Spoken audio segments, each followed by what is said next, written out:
Let's do a little Rossini watching. I care less about what Diana Rossini does. She's got, use your vag for information. I don't give a fuck. There's probably been men that have done far less moral things for information. We're in the NFL. Here we go. I wouldn't. I'd shoot you straight. These are things that I've been texting with about my friend with my friends in the coaching world.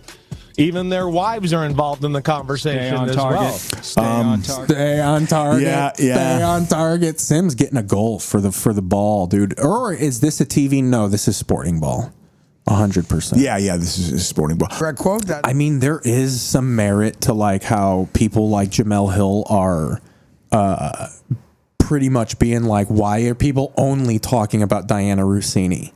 Like, no one's bringing up the fact that Mike Vrabel also is cheating on his wife, probably. And is there not some sort of rule violation for this? Mr. Don't cause distractions, Patriot way, you fucking hypocrite. I've maintained that Mike Vrabel's a piece of shit for years now. Yeah. Last year, he had an offensive lineman get a DUI. You had the Stephon Diggs thing. This guy is not this disciplined culture guy. Yeah. I'm a culture guy. Yeah, he'll let things pass, let things slide. The Athletic. I'm telling. When I think about football in the '80s, like college football, like Miami of Florida in the '80s, I think some shit went. Supposedly, the '85 Bears, if they had, if you hear that line, if they had social media in '85, half the team would have been suspended. Like they were complete maniacs. Oh, 100%. They were maniacs alone. So here's regular TV covering this. This morning, a major shakeup at one of the country's top Diana sports Rossini publications. likes big fat dick. Right out of the game. Veteran NFL reporter Diana Rossini. You're totally right. Why don't they talk about Vrabel more? It's a good point. New York Times. It's a good point. Almost exactly a week after the New York Post released these. He is straight pimping, and she the fact is that it's a the journalist whore. The New York Post, man. God, they love gossip. They love it. Well, they're the Page Six people. Absolutely, man. Absolutely. Again, and that's the reason why. Like, well, whatever. About why they're having success without the lead out of their mouth. The first thing they say is their coach. The 43-year-old sports journalist says she made the decision to resume. Dude, people are bringing up such funny moments of her just like dogging her husband on podcasts. Like they're asking her questions about like celebrities, and she's like, I married a regular guy. He's just a normal guy. And then they're like, damn, dude, in hindsight. The Athletic initially defending Rossini, calling the also images. What I get a little eye-rolly is when you look at her like social media profiles, it's all like Joey and Anthony's mom. Like she's like a very much family first, and it's just sure.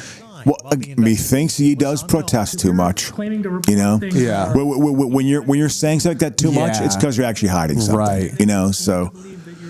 I mean, whatever. At the same time, you're right. There's enough to talk about. Let's hear what they say about Vrabel. Who took the Patriots to the Super Bowl, not responding to NBC News' request. Not responding. He's allowed. Oh, he's gone radio silent. He wouldn't do pre-draft interviews because he won't talk about it. He doesn't want any questions coming up. This is going to be a blank. I'm not talking about this. I guarantee you he walks out of a presser or two.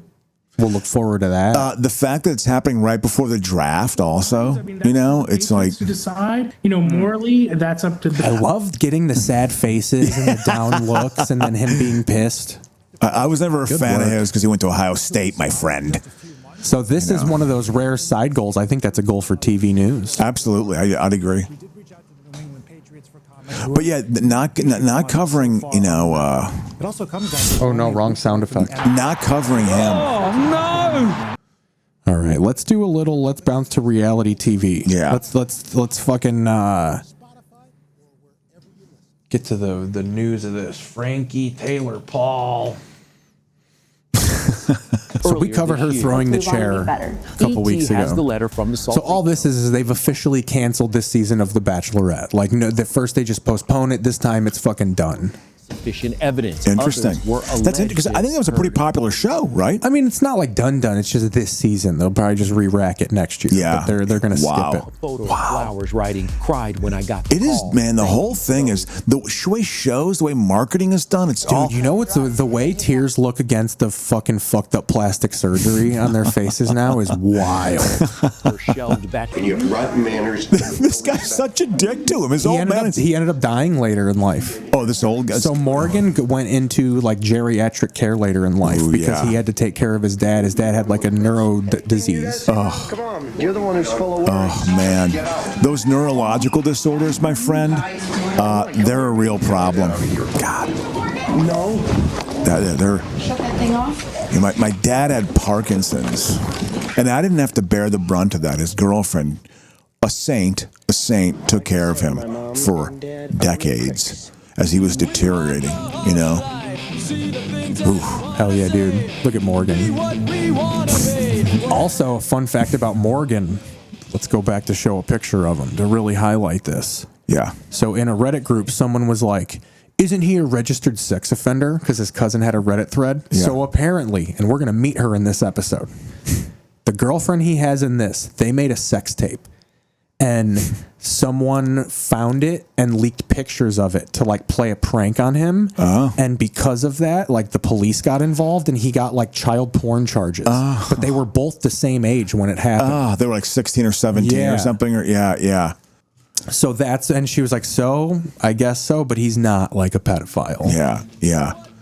But in this episode, he talks about ass so much. Like when you read that and you're like, oh, dude, this guy was loving puss. Yeah. Share. Morgan making a sex tape gets a goal. Yeah, absolutely. You know? Who am I?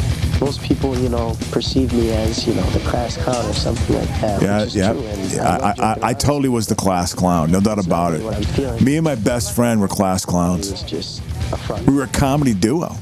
She's a cutie. Whose daughter is this? One minute I'll want to, save the world or something, and then the next minute I'll want to destroy it. Morgan, I'm Yannick.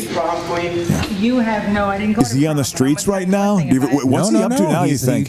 He works with elderly. He's like, does geriatric care. Oh, okay. Our first meetings when we went to the daycare center so they used to describe him. This is a kid who pushes all the limits. Yeah, I'm sure. Yeah, this is like a Chicago father. I can't tell you. It's just or something like that. That didn't tend to bother me as much because there were like other kids. He's totally got a Chicago accent, dude. I love it. Not all of them took Ritalin and stuff, and it was always like, take your meds. And I don't give a shit. Chicago's a cool city. It's a great city. When you're talking to Dr. It's a fucking great. Tell him what you. Dude, look at that car. That velvet fucking interior. Absolutely. Probably smells like welding rods inside of there. Yeah, it's got like cigarette hole ash burns, Let's give that fucking blue collar ass fucking Oldsmobile a goal right there. The Oldsmobile is a solid upper Midwest car. That and the Buick. A Buick was always a good solid, if you had a little bit of money in Wisconsin, you drove a Buick. He tells this is the perfect suburban thing because he's telling him the things you're feeling, tell the doctor, and then listen what he says. Listen what he tags on. Don't just say, oh, it's fine, Talk to him. That's what he's getting paid for. That's what he's getting paid for. That's a totally good dad, Chicago. That's great. That's another goal. He's right, but it's Morgan doesn't want to go in. He hates being fucking mentally fragile. Yeah. Man, I would have been this kid, I think, when I was 16. So but they didn't have this world back Here's then. Brad and Robbie being existential. This is North Suburb Chicago existentialism right here. This is fucking amazing. Brad, I'm telling you, I've seen some crazy stuff. God is up there. I've seen him, I swear to God. Right now you're laughing. I'm not joking. I can back this if I don't believe in God or religion. Junior year, me and Brad became really close just because we were both people with other on our mind, not just the basic.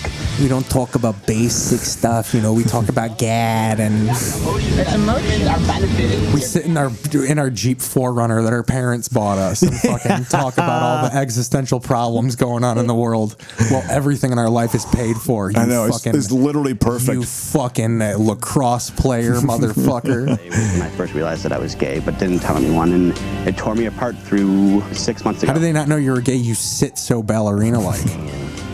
They knew. His mom says, I knew. Yeah. And I looked at him. She goes, but you don't look at your kids sexually at that age. And Alicia was like, you shouldn't look at your kids sexually ever. Doesn't respond. His eyes were absolutely, totally lost. He didn't know if I'd say, you're a fag, get out of here.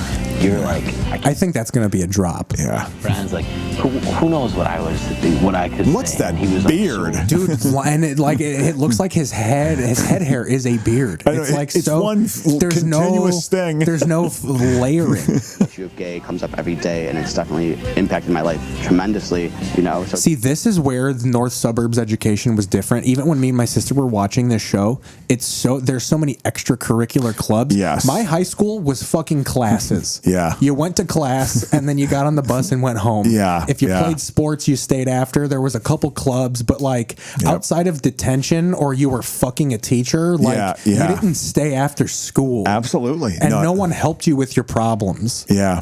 Yeah, no, that's where you knew. Like, I went to like a wealthier school. There was a fair amount of extracurricular activities. You know.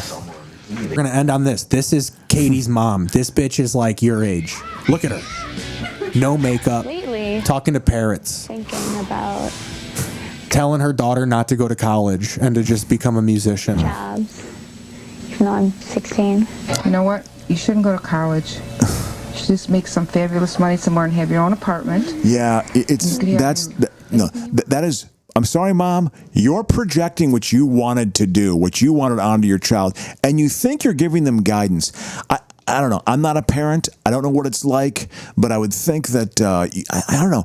It would be good to figure out your child's personality and their aptitudes. And maybe that way you can sort of have some influence. Like, you know, hey, you might be good at this too. You know, not just like, I think there is a merit in being like, maybe like think about college. Like, I think people get into it too soon sometimes because I think she was smart in being like, don't get into debt. We're rich. Like, I can float an apartment for you for a little bit.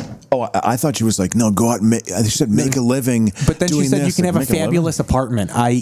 will fucking pay for you to live while you achieve your dream. Yeah, God, that would be, shit.